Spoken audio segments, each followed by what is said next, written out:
Before you begin, remove the base enclosure. Warning: to avoid personal injury and damage to the product, use extreme care not to puncture, twist, or crack the battery.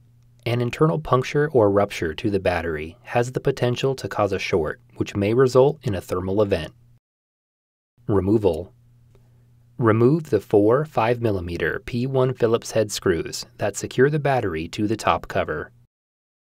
While supporting the battery with both hands, lift the rear edge of the battery and disconnect it from the connector on the motherboard.